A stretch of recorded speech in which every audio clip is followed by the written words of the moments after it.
ஓம் சாந்தி. 20-5-2024 காலை முரளி பாப்தாதா மதுபன். சாராம்சம். இனிய குழந்தைகளே, பக்தியின் பலனை பெறுவதற்காக நீங்கள் தந்தையிடம் வந்துள்ளீர்கள். அதிகளவு பக்தி செய்தவர்கள் ஞானத்தில் முன்னேறி செல்வார்கள். கேள்வி: சத்தியயுக ராஜ்யத்தில் அவசியமற்றதும் கலியுக ராஜ்யங்களில் அவசியமானவையுமான இரு விஷயங்கள் யாவை? பதில்: கலியுக ராஜ்யங்களில் உங்களுக்கு ஆலோசகர்களும் குருமார்களும் தேவை. இவர்கள் எவரும் சத்திய யுகத்தில் இருக்க மாட்டார்கள். அங்கே எவருடைய ஆலோசனையையும் பெற வேண்டியதில்லை.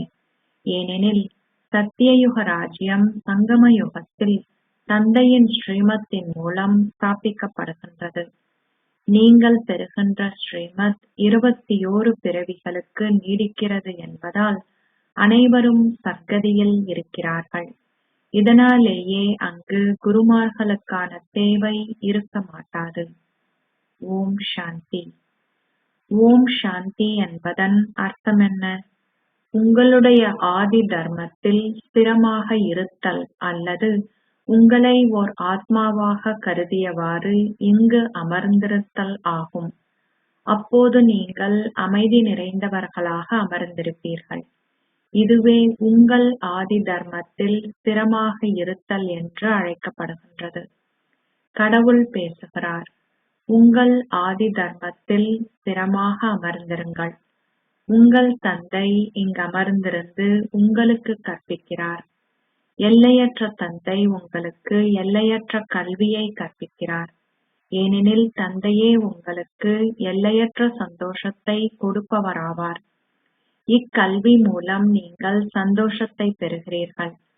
தந்தை இப்போது கூறுகிறார்: உங்களை ஆத்மாக்களாக கருதியவாறு இங்கு அமர்ந்திருங்கள். உங்களை வைரங்கள் போன்று ஆக்குவதற்காக எல்லையற்ற தந்தை இங்கு வந்துள்ளார். தேவர்கள் மாத்திரமே வைரங்கள் போன்றவர்கள். எப்போது அவர்கள் அவ்வாறு ஆகினார்கள்? எவ்வாறு அவர்கள் அவ்வாறான மேன்மையான மனிதர்களாக ஆகுகிறார்கள்? ஒரேயொரு தந்தையை தவிர வேறு எவராலும் உங்களுக்கு இதனை கூற முடியாது. பிராமணர்களாகிய நீங்களே பிரஜாபிதா பிரம்மாவின் குழந்தைகள். பின்னர் நீங்கள் தேவர்கள் ஆக வேண்டும். பிராமணர்களே உச்சி குடுமிகள். நீங்கள் சூத்திரர்களிலிருந்து பிராமணர்கள் ஆகியுள்ளீர்கள். நீங்களே பிரஜாபிதா பிரம்மாவின் வாய்வழி தோன்றல்கள். நீங்கள் பௌதீக படைப்புக்கள் அல்ல. கலியுகத்தவர்கள் அனைவரும் பௌதீக படைப்புக்கள். சாதுக்கள், புனிதர்கள், ரிஷிகள், முனிவர்கள் போன்றவர்கள் அனைவரும் துவாபர யுகத்திலிருந்து பௌதீகமாக படைக்கப்பட்டவர்கள். இப்போது பிரஜாபிதா பிரம்மா குமாரர்களும் குமாரிகளுமாகிய நீங்கள் மாத்திரமே வாய்வழி தோன்றல்கள் ஆகியுள்ளீர்கள். இதுவே உங்களது அதி மேன்மையான குலமாகும். இது தேவ குலத்தை விட அதிக மேன்மையானதாகும். ஏனெனில் உங்களுக்கு கற்பித்து உங்களை மனிதர்களிலிருந்து தேவர்கள் ஆக்குகின்ற தந்தையே வந்துள்ளார். பக்தி மார்க்கத்தில் உள்ளவர்கள் இங்கு வரமாட்டார்கள் என்பதால் அவர் இங்கு அமர்ந்திருந்து குழந்தைகளாகிய உங்களுக்கு விளங்கப்படுத்துகிறார். ஞான மார்க்கத்திற்கு உரியவர்கள் மாத்திரமே இங்கு வருகிறார்கள். நீங்கள் பக்தியின் பலனை பெறுவதற்காக எல்லையற்ற தந்தையிடம் இங்கு வருகிறீர்கள். பக்தியின் பலனை யார் பெறுவார்கள்? அதிகளவு பக்தியை செய்தவர்கள் மாத்திரமே கல்லு புத்தியை உடையவர்களிலிருந்து தெய்வீக புத்தி உடையவர்களாக மாறுவார்கள். அவர்களே வந்து ஞானத்தை பெறுவார்கள். கடவுள் மாத்திரமே வந்து பக்தியின் பலனை கொடுக்க வேண்டும். இவ்விஷயங்கள் மிகவும் நன்றாக புரிந்து கொள்ளப்பட வேண்டும். இப்பொழுது நீங்கள் கலியுகத்தவர்களிலிருந்து சத்திய யுகத்தவர்களாகவும் விக்காரமுடையவர்களிலிருந்து விக்காரமற்றவர்களாகவும் ஆகுகிறீர்கள். அதாவது நீங்கள் அதிமேன்மையான மனிதர்கள் ஆகுகிறீர்கள். லக்ஷ்மி நாராயணன் போன்று ஆகுவதற்காக நீங்கள் இங்கு வந்துள்ளீர்கள்.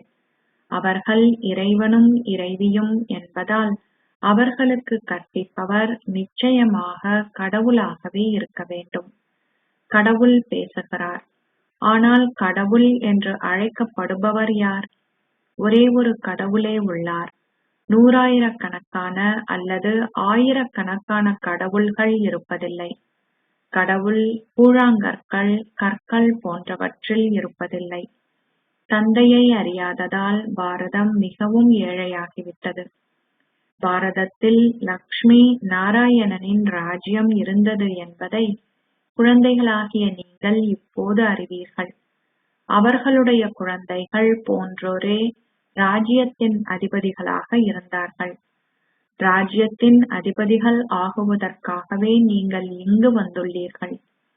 இப்பொழுது நீங்கள் அவ்வாறில்லை. பாரதத்தில் அவர்களது ராஜ்யம் இருந்தது. அது தேவர்களின் ராஜ்யமாக இருந்தபோது, அங்கு சூரிய சந்திர வம்சங்கள் இருந்தபோது, அங்கு வேறெந்த சமயங்களும் இருக்கவில்லை என்பது குழந்தைகளாகிய உங்களுக்கு விளங்கப்படுத்தப்பட்டுள்ளது. இந்நேரத்தில் ஏனைய சமயங்கள் அனைத்தும் உள்ளன. ஆனால் அந்த தர்மம் இல்லை. அதுவே அடிமரம் என அழைக்கப்பட்ட அத்திவாரமாக இருந்தது. இந்நேரத்தில் மனித உலக விருட்சத்தின் அடிமரம் முழுவதும் எரிக்கப்பட்டுவிட்டது. விருட்சத்தின் ஏனைய பகுதிகள் இன்னும் உள்ளன. இப்பொழுது அவர்கள் அனைவரதும் ஆயுட்காலங்களும் முடிவுக்கு வருகின்றன. இதுவே மனித உலகின் பல்வகை விருட்சமாகும். பல்வேறு பெயர்கள், உருவங்கள், தேசங்கள், காலம் ஆகியவற்றை கொண்டவர்கள் உள்ளார்கள். அவர்கள் அனைவரும் உள்ளார்கள். விருட்சம் மிகவும் பெரியது. தந்தை விளங்கப்படுத்துகிறார். ஒவ்வொரு கல்பத்திலும் இவ்விருட்சம் முற்றிலும் முக்கி தமோபிரதான் ஆகும் போதே நான் வருகிறேன். நீங்கள் என்னை கூவி அழைத்தீர்கள், பாபா வந்து தூய்மையற்ற எங்களை தூய்மையானவர்கள் ஆக்குங்கள். ஓ தூய்மையாக்குபவரே என்று நீங்கள் கூறும்போது அசரீரியான தந்தையையே நீங்கள் நினைவு செய்கிறீர்கள். அந்நேரத்தில் சரீரதாரியான தந்தையை நீங்கள் ஒருபோதும் நினைவு செய்ய மாட்டீர்கள். அந்நேரத்தில் சரீரதாரியான தந்தையை நீங்கள் ஒருபோதும் நினைவு செய்ய மாட்டீர்கள். ஒரேயொருவரே தூய்மையாக்குபவரும் சத்கதியை அருள்பவரும் ஆவார். அது சத்திய யுகமாக இருந்தபோது நீங்கள் சத்கதியில் இருந்தீர்கள். இப்பொழுது நீங்கள் அதி மங்களகரமான சங்கம யுகத்தில் இருக்கிறீர்கள். ஏனைய அனைவரும் கலியுகத்தில் இருக்கிறார்கள். நீங்கள் அதி மங்களகரமான சங்கம யுகத்தில் இருக்கிறீர்கள். ஒரேயொரு கடவுளே அனைவரிலும் அதி மேன்மையானவரும் அதி உயர்வானவரும் என நினைவு செய்யப்படுகிறார். உங்கள் பெயர் அதி உயர்வானதும் உங்கள் தேசமும் அதி உயர்வானதும் ஆகும். அவர் பரந்தாமமாகிய அனைத்திலும் உயர்வான இடத்தில் வசிக்கிறார். இது புரிந்து கொள்வதற்கு மிகவும் இலகுவான விஷயமாகும். சத்திய, திரேதா, துவாபர மற்றும் கலியுகங்கள் உள்ளன. அதன் பின்னர் சங்கம யுகம் உள்ளது. இது எவருக்கும் தெரியாது. பக்தி மார்க்கமும் நாடகத்தில் நிச்சயிக்கப்பட்டுள்ளது. பாபா ஏன் அப்பக்தி மார்க்கம் மீண்டும் உருவாக்கப்பட்டது என்று நீங்கள் வினவ முடியாது. அது அனாதியானது. நான் இங்கமர்ந்திருந்து நாடகத்தின் ரகசியங்களை உங்களுக்கு விளங்கப்படுத்துகிறேன். அதனை நான் உருவாக்கியிருந்தால் அது எப்போது உருவாக்கப்பட்டது என்று நான் உங்களுக்கு கூற முடியும். தந்தை கூறுகிறார், அது அனாதியாக ஏற்கனவே நிச்சயிக்கப்பட்டது. அது எப்போது ஆரம்பித்தது என்ற கேள்விக்கே இடமில்லை. அது இன்ன நேரத்தில் ஆரம்பிக்கப்பட்டது என்று நீங்கள் கூறினால் அது இன்ன நேரத்தில் முடிவடையும் என்பதையும் நீங்கள் கூற முடியும். ஆனால் அது இல்லை. இந்த சக்கரம் தொடர்ந்தும் சதா காலமும் சுழலும். நீங்கள் பிரம்மா, விஷ்ணு, சங்கரர் ஆகியோரின் படத்தை உருவாக்குகிறீர்கள். அவர்கள் தேவர்கள். அவர்கள் திருமூர்த்தியை காட்டுகிறார்கள். ஆனால் அவர்கள் அதில் சிவனை அதி மேலானவராக காட்டுவதில்லை. அவர்கள் அவரை வேறாக்கியுள்ளார்கள். இப்பொழுது பிரம்மா மூலம் ஸ்தாபனை நடைபெறுகிறது. நீங்கள் உங்கள் சொந்த ராஜ்யத்தை ஸ்தாபிக்கின்றீர்கள். ஓர் அரசாங்கத்தில் அனைத்து வகையான அந்தஸ்துகளும் இருக்கின்றன. ஜனாதிபதி, பிரதம மந்திரி, முதலமைச்சர் என்று இருக்கிறார்கள். அவர்கள் அனைவரும் ஆலோசனை வழங்குபவர்கள். சத்திய யுகத்தில் ஆலோசனை வழங்குவதற்கு எவரும் தேவைப்பட மாட்டார்கள். இந்நேரத்தில் நீங்கள் பெறுகின்ற ஸ்ரீமத் என்ற ஆலோசனையானது அழிவற்றதாகும். தற்போது ஆலோசனை வழங்குவதற்கு எத்தனை பேர் இருக்கிறார்கள் என்று பாருங்கள். அவர்கள் பலர் இருக்கிறார்கள். அவர்கள் ஆலோசனை வழங்குவதற்காக பணம் செலவழித்து அமைச்சர்கள் போன்றவர்கள் ஆகுகிறார்கள்.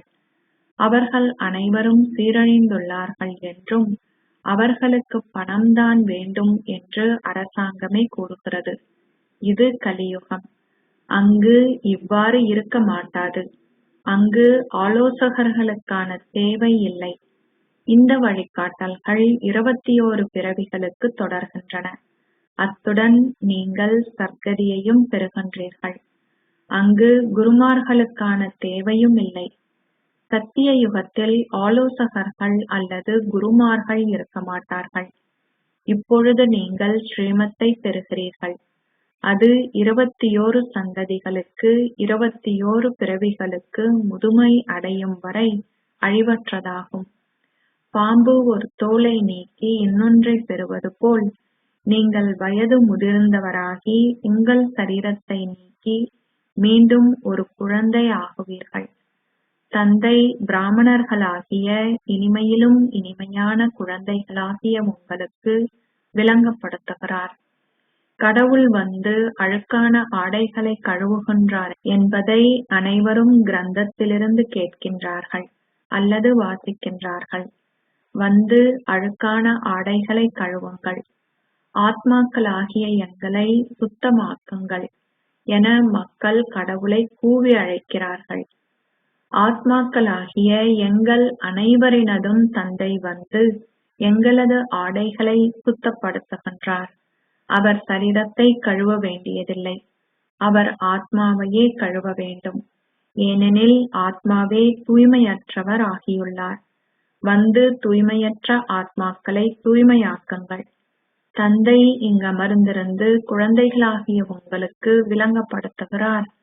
இனிமையிலும் இனிமையான குழந்தைகளே, நான் இங்கு வரவேண்டியுள்ளது. நான் மாத்திரமே ஞானக் கடலும் தூய்மை கடலும் ஆவேன். நீங்கள் எல்லையற்ற தந்தையிடமிருந்து ஓர் எல்லையற்ற ஆஸ்தியையும் உங்கள் லௌகீக தந்தையிடமிருந்து ஓர் எல்லைக்குட்பட்ட ஆஸ்தியையும் பெறுகிறீர்கள். ஓர் எல்லைக்குட்பட்ட ஆஸ்தியால் பெருமளவு துன்பம் உள்ளது. இதனாலேயே நீங்கள் தந்தையை நினைவு செய்கிறீர்கள். பெருமளவு துன்பம் உள்ளது. ராவணனான 5 விக்காரங்களே உங்கள் கொடிய எதிரிகள் என்று தந்தை உங்களுக்கு கூறியுள்ளார். அவை ஆரம்பத்திலிருந்து மத்தி ஊடாக இறுதி வரை உங்களுக்கு துன்பத்தை கொடுக்கின்றன. ஓ இனிய குழந்தைகளே, இந்த பிறவியில் நீங்கள் பிராமணர்களாகி காம விக்காரத்தை வென்றால் நீங்கள் உலகை வென்றவர்கள் ஆகுவீர்கள். தேவர்கள் ஆகுவதற்கு நீங்கள் தூய்மையை கிரகிக்கிறீர்கள். ஆதி சனாதன தேவி தேவதா தர்மத்தை ஸ்தாபிப்பதற்கு பாபா வந்துள்ளார். இதுவே அதி மங்களகரமான சங்கம யுகம். இந்த யுகத்தில் நீங்கள் முயற்சி செய்து தூய்மையானவர்கள் ஆக வேண்டும். எவ்வாறாயினும் முன்னர் எத்தனை பேர் தூய்மையாகி சூரிய சந்திரவம்ச குலங்களுக்கு உரியவர்கள் ஆகினார்களோ அவர்கள் நிச்சயமாக மீண்டும் அவ்வாறு ஆகுவார்கள். அதற்கு காலம் பிடிக்கும். தந்தை உங்களுக்கு மிகவும் இலகுவான வழிமுறையை காட்டுகிறார். இப்பொழுது நீங்கள் தந்தையின் குழந்தைகள் ஆகியுள்ளீர்கள். இங்கு நீங்கள் யாரிடம் வந்துள்ளீர்கள்? அவரே அசரீரியானவர். அவர் ஒரு சரீரத்தை கடனாக பெற்றுள்ளார். அவரே உங்களுக்கு கூறுகிறார், இவருடைய பல பிறவிகளில் இதுவே அவருடைய இறுதிப் பிறவியாகும். ஆகவே இதுவே அனைவரது சரீரத்தையும் விட பழைய சரீரமாகும். நான் ராவணனின் பழைய அசுர உலகிற்குள் வந்து தனது சொந்த பிறவிகளைப் பற்றியே அறியாதவரின் சரீரத்திற்குள் பிரவேசிக்கிறேன். இதுவே பல பிறவிகளின் இறுதியாகும். அவரது ஓய்வு ஸ்திதியில் இருக்கும் பொழுதே நான் அவருக்குள் பிரவேசிக்கிறேன். மக்கள் எப்போதும் ஓய்வு ஸ்திதியிலேயே குருமார்களை ஏற்றுக்கொள்வார்கள். கூறப்படுகிறது, உங்களுக்கு 60 வயது ஆகும்போது நீங்கள் ஒரு கைத்தடியை பெறுகின்றீர்கள். நீங்கள் வீட்டில் இருந்தால் உங்களுடைய குழந்தைகள் உங்களுக்கு ஒரு கைத்தடியை கொடுத்து விடுவார்கள். ஆகவே உங்கள் வீட்டிலிருந்து ஓடிவிடுங்கள். தங்கள் தந்தையை தடியால் அடிப்பதற்கு அதிக காலம் எடுக்காத அத்தகையவர்களே குழந்தைகள் ஆவார்கள். தாங்கள் அவரது செல்வத்தை பெற முடியும் என்பதால் அவர்கள் அவர் எப்போது மரணிப்பார் என்று ஆவலுடன் காத்துக் கொண்டிருக்கிறார்கள். ஓய்வு ஸ்திதியில் உள்ளவர்களின் ஆன்மீக ஒன்று கூடல்கள் பல உள்ளன. அனைவருக்கும் சர்க்கதியை அளிப்பவர் ஒரேயொருவரே என்பதும் அவர் சங்கம யுகத்தில் மாத்திரமே வருகிறார் என்பதும் உங்களுக்கு தெரியும். நீங்கள் சங்கம யுகத்தில் சர்க்கதியில் இருக்கும்போது ஏனைய அனைவரும் அமைதி தாமத்தில் இருப்பார்கள். அவர் அனைவருக்கும் சர்க்கதியை அருள்பவர் என்று அழைக்கப்படுகிறார். தந்தையை தவிர வேறு எவரும் சர்க்கதியை அருள்பவராக இருக்கவும் முடியாது. ஸ்ரீ என்றோ அல்லது ஸ்ரீ ஸ்ரீ என்றோ எவரையும் அழைக்கவும் முடியாது. தேவர்களே ஸ்ரீ, அதாவது மேன்மையானவர்கள் ஆவார்கள். அவர்கள் ஸ்ரீ லக்ஷ்மி, ஸ்ரீ நாராயணன் என்று அழைக்கப்படுகிறார்கள். அவர்களை அவ்வாறு ஆக்கியவர் யார்? சிவபாபா மாத்திரமே ஸ்ரீ ஸ்ரீ என்று அழைக்கப்பட வேண்டும். நீங்கள் செய்துள்ள தவறுகளை தந்தை உங்களுக்கு காட்டுகிறார். நீங்கள் பல்வேறு குருமாரை ஏற்றுக்கொண்டிருந்தீர்கள். அது மீண்டும் இடம்பெறும். நீங்கள் மீண்டும் அதே குருமாரை ஏற்றுக்கொள்வீர்கள். அதே சக்கரம் மீண்டும் மீண்டும் சுழலும். நீங்கள் ஸ்வர்க்கத்தில் இருக்கும்போது சந்தோஷ தாமத்தில் இருக்கிறீர்கள். அங்கு தூய்மை, சந்தோஷம், அமைதி ஆகியன இருக்கும். அங்கு சண்டைகள் இருக்க மாட்டாது. ஏனைய அனைவரும் அமைதி தாமத்திற்கு செல்வார்கள். சத்திய யுகம் 100,000 வருடங்களை கொண்டது என்று அவர்கள் கூறினாலும் தந்தை கூறுகிறார், 100,000 வருடங்கள் என்ற கேள்விக்கே இடமில்லை. அது 5000 வருடங்களுக்கான விஷயமே ஆகும். அவர்கள் மனிதர்களின் 84 பிறவிகளை பற்றியும் பேசுகிறார்கள். நாளுக்கு நாள் நீங்கள் ஏணியிலிருந்து தொடர்ந்தும் இறங்கி வரும்போது நீங்கள் தொடர்ந்தும் தமோபிரதான் ஆகுகிறீர்கள். தந்தை விளங்கப்படுத்துகிறார், இதுவும் நிச்சயிக்கப்பட்டுள்ள நாடகமாகும். நாடகத்தை படைப்பவரை, இயக்குனரை அல்லது பிரதான நடிகரை அறியாத ஒரு நடிகரை பற்றி என்ன கூறப்பட முடியும்? தந்தை கூறுகிறார், இந்த எல்லையற்ற நாடகத்தை மனிதரும் அறியார்கள். தந்தை வந்து இதனை விளங்கப்படுத்துகிறார். கூறப்படுகின்றது, ஆத்மாக்கள் சரீரங்களை பெற்று தங்கள் பாகங்களை நடிக்கிறார்கள். எனவே இது ஒரு நாடகமாகும். நாடகத்தின் பிரதான நடிகர்கள் யார்? எவராலும் இதனை உங்களுக்கு கூற முடியாது. இந்த எல்லையற்ற நாடகம் எவ்வாறு ஒரு பேனை போன்று தொடர்ந்தும் நகர்ந்து செல்கின்றது என்பது இப்போது உங்களுக்கு தெரியும். அது தொடர்ந்தும் நகர்ந்து செல்கின்றது. வந்து எங்களுக்கு விளங்கப்படுத்தி அனைவருக்கும் சர்க்கதியை அருள்கின்ற அதி மேலான பாபாவே பிரதானமானவர் ஆவார். சத்திய யுகத்தில் வேறு எவருமில்லை. அங்கு வெகு சிலரே இருக்கிறார்கள். அச்சிலரே அனைவரிலும் அதிகளவு பக்தியை செய்திருப்பார்கள். அதிகளவு பக்தியை செய்துள்ளவர்கள் உங்களின் கண்காட்சிகளுக்கும் அருங்காட்சியங்களுக்கும் வருவார்கள். சிவனை மாத்திரம் வழிபடுதல் கலப்படமற்ற பக்தி என்று அழைக்கப்படுகின்றது. பின்னர் பலரை வழிபட்டதால் அவர்கள் கலப்படமானவர்கள் ஆகினார்கள். இப்போது பக்தி முற்றிலும் தமோ பிரதானாகும். ஆரம்பத்தில் பக்தி சதோ பிரதானாக இருந்தது. பின்னர் ஏணியிலிருந்து இறங்கி வரும்போது நீங்கள் தமோ பிரதான் ஆகினீர்கள். உங்கள் நிலைமை அவ்வாறு ஆகும்போது அனைவரையும் சதோப்பிரதான் ஆக்குவதற்கு தந்தை வருகிறார். இப்போதே நீங்கள் இந்த எல்லையற்ற நாடகத்தை அறிந்து கொள்கின்றீர்கள்.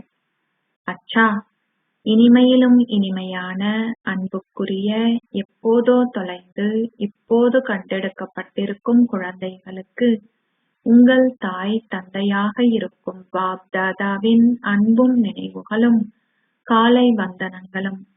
ஆன்மீக தந்தை ஆன்மீக குழந்தைகளுக்கு நமஸ்தே சொல்கிறார்.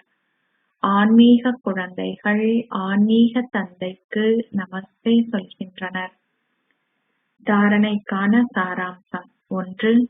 எல்லையற்ற தந்தையிடமிருந்து எல்லையற்ற ஆஸ்தியை பெறுவதற்கு நீங்கள் நிச்சயமாக தூய்மையானவர்கள் ஆக வேண்டும்.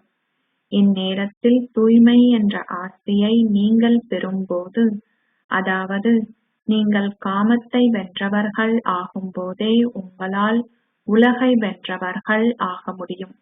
2. எல்லையற்ற தந்தையுடன் கற்று உங்களை சிப்பியிலிருந்து ஒரு வைரமாக்குங்கள். எல்லையற்ற சந்தோஷத்தை பெறுங்கள். உங்களை மனிதர்களிலிருந்து தேவர்கள் ஆக்குகின்ற தந்தை உங்கள் முன் நேரடியாக அமர்ந்திருக்கிறார் என்ற போதையை கொண்டிருங்கள். இப்போது இது எங்கள் அதி மேன்மையான பிராமண குலமாகும். ஆசீர்வாதம். ஞானம் நிறைந்த அருள்பவர் ஆகுவதாலும் ஆத்மாக்கள் அனைவர் மீதும் தூய்மையான ஆக்கப்பூர்வமான எண்ணங்களை கொண்டிருப்பதன் மூலமும் மேன்மையான சேவையாளர் ஆகுவீர்களாக. பிறரை இட்டு தூய்மையான ஆக்கப்பூர்வமான எண்ணங்களை கொண்டிருக்கின்ற ஒருவர் ஆகுவதற்கு தூய்மையான ஆக்கப்பூர்வமான எண்ணங்களை கொண்டிருப்பதே அடிப்படையாகும். வீணான எண்ணங்களை அல்லது பிறரை பற்றிய எண்ணங்களை கொண்டிருப்பவர்களால் பிறரை இட்டு தூய்மையான ஆக்கப்பூர்வமான எண்ணங்களை கொண்டிருக்க முடியாது. பிறரை இட்டு சதா தூய்மையான ஆக்கப்பூர்வமான எண்ணங்களை கொண்டிருக்கின்ற ரத்தினங்கள் சக்தி மிக்க பொக்கிஷ களஞ்சியத்தை கொண்டிருக்கிறார்கள். அதாவது சதா தூய்மையான ஆக்கப்பூர்வமான எண்ணங்களை கொண்டிருக்கிறார்கள். நிறைந்திருப்பதால் அவர்களால் பிறரை இட்டு தூய்மையான ஆக்கப்பூர்வமான எண்ணங்களை கொண்டிருக்க முடிகின்றது. பிறரை இட்டு தூய்மையான ஆக்கப்பூர்வமான எண்ணங்களை கொண்டிருப்பது என்றால் அனைத்து ஞான ரத்தினங்களாலும் நிறைந்திருப்பதாகும். இந்த ஞானத்தினால் நிறைந்திருக்கின்ற அத்தகைய அருள்பவர்களால் நடந்தும் நடமாடி திரியும் போதெல்லாம் ஒவ்வொருவருக்கும் சேவை செய்ய முடியும் என்பதாலேயே அவர்கள் மேன்மையான சேவகர்கள் ஆகுகின்றார்கள். ஸ்லோகம். உலக ராஜ்யத்திற்கு உரிமை கோருகின்ற ஒருவர் ஆகுவதற்கு உலக மாற்றத்திற்கு கருவியாகுங்கள். ஓம் சாந்தி. அவ்யக்த சமிக்கை மே 20, 2024. தலைப்பு: சந்தோஷ பொக்கிஷத்தால் நிறைந்தவராகி சந்தோஷ பாக்கியத்தை கொண்டிருந்து சந்தோஷமாகவும் முகமலர்ச்சியுடனும் இருங்கள். உங்கள் முன்னிலையில் எத்தனை பாதகமான சூழல் வந்தாலும் நீங்கள் துன்பம் என்றால் என்னவென்றே அறியாதவர்கள். சந்தோஷக் கடலிடம் நீங்கள் பெற்றிருக்கின்ற உரிமையினாலேயே நீங்கள் ஆஹா இனிமையான நாடகமே, ஆஹா ஒவ்வொரு நடிகரின் பாகமும் என கூறுகிறீர்கள். இந்த ஞானத்தினால் பெற்ற ஞான ஒளியினாலும் உரிமையின் சந்தோஷத்தினாலும் துன்பத்தை சந்தோஷமாக மாற்றுங்கள். உரிமையினால் துன்ப இருளை மாற்றுங்கள். மாஸ்டர் சந்தோஷமானவராக இருந்து சதா சந்தோஷ ஊஞ்சலில் ஆடி பிறருக்கு சந்தோஷத்தின் அதிர்வலைகளை கொடுப்பதற்கான கருவி ஆகுங்கள். ஓம் சாந்தி.